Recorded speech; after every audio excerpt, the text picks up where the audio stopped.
Shri Manoj Kumar Jha 15 minute. जी शुक्रिया vice chairman साहब, शुक्रिया तमाम सदस्यों का जो नए चुन के आए हैं, शुक्रिया इस मैंडेट का भी जिसने दोनों पक्षों को एक संदेश दिया है। सबका शुक्रिया अदा करते हुए मैं सबसे पहली चीज़ कहूँगा कि महामहिम के एड्रेस को अंग्रेजी में कहते हैं एड्रेस और हिंदी में कहते हैं अभिभाषण। मैंने बीते वीकेंड पर काफ़ी सर्च किया कि अभी उपसर्ग लगाने के पीछे मंशा क्या होगी, तो जितने मुझे तत्व मिले उससे ये लगा कि कोई बहुत बड़ी चीज़ होती है। मुझे स्मरण हुआ लोकसभा में प्रोफेसर हिरेन मुखर्जी थे, वो कहा करते थे कि अभिभाषण यानी प्रेसिडेंशियल एड्रेस पक्ष और विपक्ष को मिलकर लिखना चाहिए। पक्ष सिर्फ अगर लिखता है, या उस वक्त कह रहे थे हिरेन मुखर्जी, तो कोशिश ये होती है कि दृष्टिहीनों को चश्मा पकड़ा दिया जाए। हमारी कोशिश वो नहीं होनी चाहिए। मैंने पिछली दफा भी कहा था, अब कब ये बदलाव होगा मैं नहीं जानता, लेकिन इस मैंडेट को मैं सबसे पहले बोलूंगा, उसके बाद बिंदुवार कुछ चीजों पर पैरा दर पैरा जो अभिभाषण के संदर्भ थे। शुक्रिया बहुत बहुत। तो वाइस चेयरमैन साहब, मैं उन बातों का बहुत जिक्र नहीं करूंगा जो उनकी बातों में शुमार नहीं थी। अब ये मैंडेट की बहुत चर्चा हो रही है, मैं नहीं जाना चाहता हूं। किसी ने कहा अब की बार फलाना पार चिलाना पार, हमने ये कहा, लेकिन मैंडेट दोनों के लिए एक बात कहता है। उधर मैंडेट कहता है कि मैं मेरा मुझको की सीमा होती है, आत्ममुग्धता की सीमा होती है, व्यक्ति केंद्रित विमर्श की सीमा होती है, लोकतंत्र में सामूहिकता बहाल होनी चाहिए। और हमारे लिए संदेश है कि आपने जो कुछ किया शायद इनफ नहीं था। अगर हम किताब संविधान के हाथ में ले रहे हैं तो इसके पन्ना दर पन्ना, सफा दर सफा, हरफ दर हरफ हमको जीना पड़ेगा, लोगों को भरोसा दिलाना पड़ेगा। लेकिन हाँ, इस मैंडेट की कुछ खूबसूरत चीजें बता रहा हूं। लोकतंत्र में सामूहिकता बहाल हुई। मैंने बीते 10 वर्ष से कान तरस गए थे एनडीए सुनने को। बीते एक महीना में इतनी बार एनडीए सुना, दिल को बहुत सुकून हुआ। यकीन मानिए, विपक्ष में है, शत्रु नहीं है, लेकिन व्यक्ति केंद्रित विमर्श से यह मैंडेट आपको भी बाहर ले आया, वो बेहद आवश्यक था। दूसरी चीज कहूंगा हल्के लाइटर टोन में, अचानक मुझे लग रहा है कि हमारे प्रिय रक्षा मंत्री जी की जबरदस्त वापसी हुई है। हर मोर्चे पे वो हैं, इससे बात करनी है तो रक्षा मंत्री जी, उससे बात करनी है तो रक्षा मंत्री जी। ये सुखद संकेत है, ये सुखद संकेत है इस लोकतंत्र के लिए। अब माननीय वाइस चेयरमैन साहब, मेरा ये कहना है कि नीट को लेकर के बहुत बात हुई, नहीं बोलूंगा। मैं अलहदा आदमी था जब एनटीए बन रहा था, उस समय वेंकैया नायडू जी थे वहां। मैंने 0 आवर में 3 बार कहा कि इस देश को इस तरह की व्यवस्था परेशान करेगी। यह बीमारी नहीं पालनी चाहिए। 1 नेशन 1 फलाना, 1 नेशन 1 टिमकाना, 1 नेशन 1 चिल्लाना। काहे को भैया, कहीं ऐसी स्थिति नहीं हो जाए कि 1 नेशन 1 ठेकेदार, 1 नेशन 1 कॉन्ट्रैक्टर पूरी तरह हुआ नहीं है संजय भाई, होने की संभावना है। अब अभी मैं इसलिए कह रहा हूं कि लोग कहते हैं कि राजनीति मत करो इस पर। मैं पूछना चाहूं कि लोगों की पीड़ा परेशानी, 25-30 लाख युवाओं के सपने तहस नहस हो जाएं, आप विपक्ष से क्या उम्मीद करते हैं? आपकी ऑर्केस्ट्रा में शामिल होकर कहे साहब तेरे सुबह की जय, साहब तेरे शाम की जय। ना, विपक्ष को अपना काम करने दीजिए। अगर आपने ईमानदारी से एनटीए का मूल्यांकन किया होता, आपने क्लीन चिट पहले दिन ना दी होती हड़बड़ी में, आज ये नतीजे ना होते। एक वर्धा विश्वविद्यालय है, मैं आपके माध्यम से कहूं, हमारे माननीय हेल्थ मिनिस्टर और लीडर ऑफ द हाउस है यहाँ। सर, वर्धा यूनिवर्सिटी में बहुत बड़ा फर्जीवाड़ा चल रहा है, जांच करवाइएगा। आप पावरफुल लोग हैं, हमारे पास पावर नहीं है।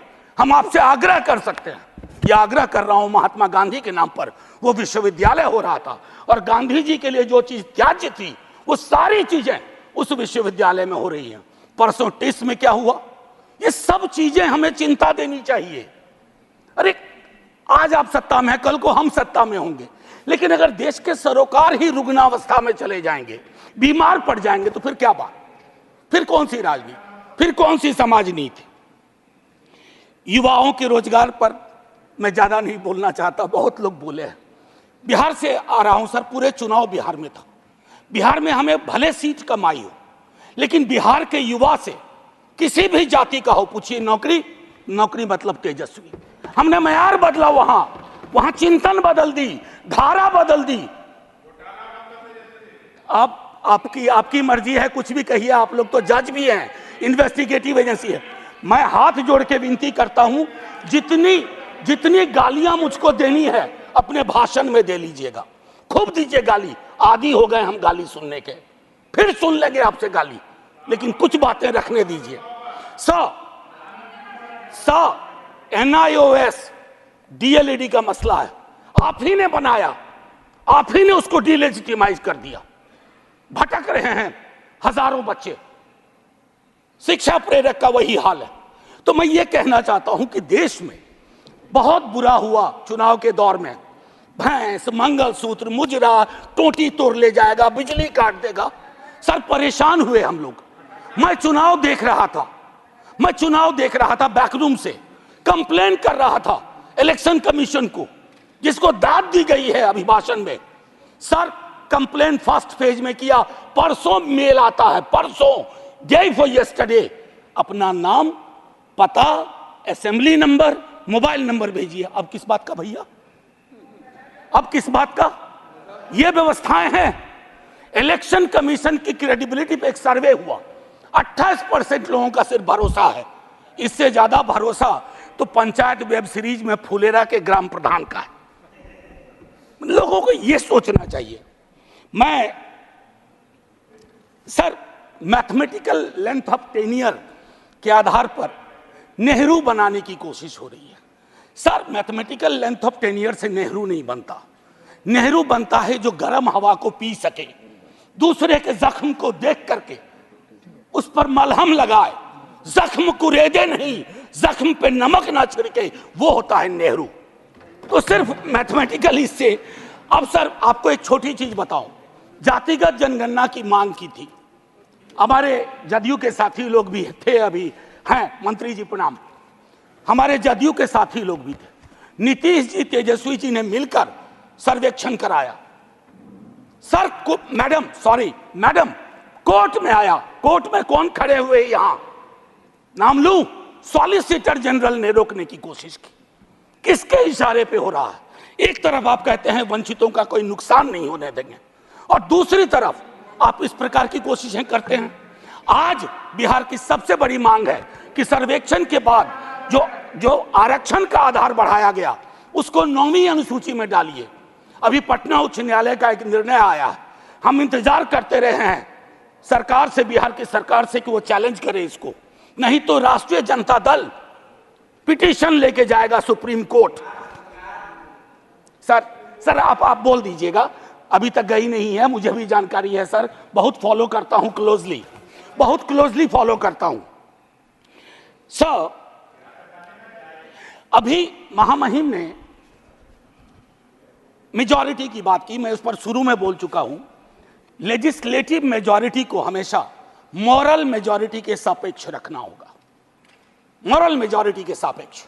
अगर आप मॉरल मेजॉरिटी से नहीं चलाते हैं तो लेजिस्लेटिव मेजॉरिटी जिस दिन साइकिल पे तीर सवार हुआ ना, ये उड़ जाएगा। साइकिल चुनाव चिन्ह है टीडीपी का, और तीर हमारे रामनाथ भाई का, जनता दल यूनाइटेड का। एनीवे भाजपा का देखिए, कभी कभी मैंडेट कितना खूबसूरत काम करता है। हम बचपने से बीजेपी को मैं फॉलो कर रहा हूं, सारी पार्टीज को करता हूं, बीजेपी को भी कर रहा हूं। बीजेपी का संकल्प पत्र हुआ करता था, इस बार वो हो गया था मोदी जी की गारंटी। इस डेमोक्रेटाइजेशन का जो मैंडेट है, इससे आपको बहुत बड़ा फायदा है। व्यक्ति के समक्ष कोई भी दल समर्पित ना हो जाए, ये मैं समझता हूं उपलब्धि आप लोगों की भी है जी। आरजेडी गारंटी नहीं लिखती है व्यक्ति की।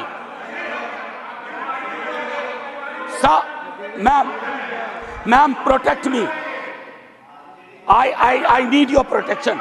Ma'am chairperson, Madam Chairperson, I have 15 minutes. आप Would you care to sit down, sir? आप हाथ जोड़ रहा हूं, जरा मैम। बीच में मत बोलिए। ये तरीका नहीं है sir, leader of the house ऐसे चलेगा? आप बीच में मत बोलिए प्लीज। मैम, कभी किसी को टोका टोकी नहीं करता हूं, सच चुभने लगता है सर। मैं फिफ्थ पैरा दिखाना चाहता हूं, प्रेसिडेंट के एड्रेस का फिफ्थ पैरा। इसमें कहते हैं ग्रोथ स्टोरी, अच्छा लगता है सुन के। What kind of growth? कैसी प्रगति, कैसा विकास? Joblessness, hopelessness, फेसलेसनेस। और आप चाहते हैं कि उस इकोनॉमिक प्रॉस्पेरिटी के पक्ष में हम ताली बजाएं। मैम, मेरी ये किताब कॉन्स्टिट्यूशन संभवतः सबसे पहले मैंने ही दिखाना शुरू किया था। निर्मला जी नहीं है हमारी फाइनेंस मिनिस्टर। हर बजट के बाद में आर्टिकल 39 पढ़ता था। कॉन्सेंट्रेशन ऑफ वेल्थ, कोई ब्लूप्रिंट है कि आय की जो असमानता है इस देश को लील रही है, ताली बजा रहे हैं। 5 करोड़ पूंजीपति तरक्की कर रहे हैं, उसको देश की तरक्की मान रहे हैं। कभी उस युवा से पूछिए वो देश की तरक्की को कैसे देख रहा है, ऐसा जवाब देगा कि मुश्किल पड़ेगा हैंडल करना। मैम, पैरा 16 में बाबा साहब को सेलेक्टिवली कोट किया गया। ये सेलेक्टिव कोट बड़ा परेशानी का चीज है कि आप किसी को सेमीकोलन के बाद कोट कर दें, उसके पहले की बात छोड़ दें। ये इसको हम लोग की भाषा में, एकेडमिक्स में कहते हैं ऑलमोस्ट अकिन टू प्लेजरिज्म। वो किया गया। अब प्रधानमंत्री जी ने चुनाव के वक्त कहा कि एक ही जाति है, वह है गरीबी। सुनने में शायराना लगता है, खूबसूरत लगता है, फिल्मी लगता है, लेकिन ऐसा क्यों है कि जातिगत हिरार्की में नीचे जाते हैं तो गरीबी बढ़ती है, ऊपर जाते हैं तो गरीबी घटती जाती है। अब मैं समझता हूं कि ये एनएफएस, नॉन फाउंड सूटेबल, ये चिंता का विषय है सबको। अभी अनुप्रिया पटेल जी को चिट्ठी लिखनी पड़ी है। मैं बताऊं, ये एक मानसिक रोग है जो नॉन फाउंड सूटेबल करता है विश्वविद्यालयों में। इस मानसिक रोग से डील नहीं किया ना तो हमारी कथनी और करनी में मीलों का फासला होगा। कहा गया पहले की कुछ सरकार अनस्टेबल थी, लेकिन अगर आप प्रो पीपल लेजिस्लेशन का विश्लेषण करें तो सबसे ज्यादा खूबसूरत क्षण सो कॉल्ड कोalition गवर्नमेंट में आई है। और मुझे उम्मीद है कि आपकी इस कोalition गवर्नमेंट को भी उस प्रेशर को समझते हुए प्रो पीपल लेजिस्लेशन पे काम करना पड़ेगा। टू बिगिन विथ, अग्निवीर को सेना में भर्ती को पुरानी तरीके पर लाइए ताकि युवाओं के साथ न्याय हो पाए। मैम, वो मैं बोल चुका हूं।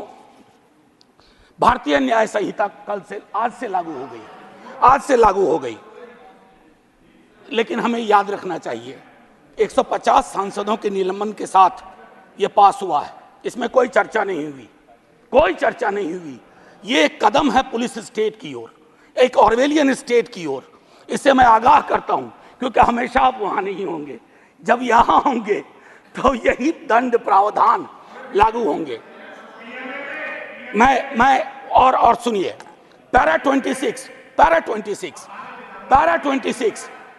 26 disruptive forces are conspiring to weaken democracy, महामहिम से कहलवाया गया। ये स्टैन स्वामी कौन थे? कैसे इस दुनिया से गुजर गए?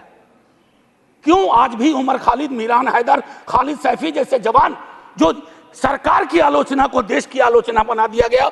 और मैं 2 किताब, अगर ये किताबें मेरे पास आती हैं तो नड्डा जी के कार्यालय में भी पहुंचना चाहिए। The incarcerations by Alpa Shah और ये challenging caste by Ejaz Ashraf. ये दास्तान है democracy, how it is being muzzled. Anyway, ma'am, मैं ज्यादा वक्त लेते हुए नहीं कहूंगा।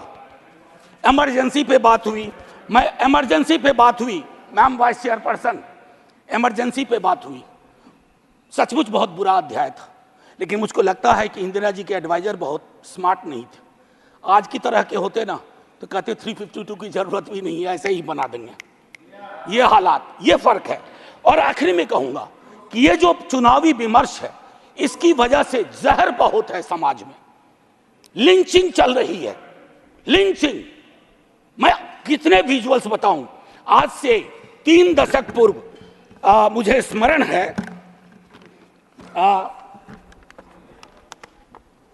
राही मासूम रजा ने एक छोटी कविता लिखी थी। मैं यही कह के खत्म करूंगा। उन्होंने एक कविता लिखी थी, वो आधा गांव के लेखक थे। कई लोग उनको महाभारत के लेखक के रूप में जानते हैं।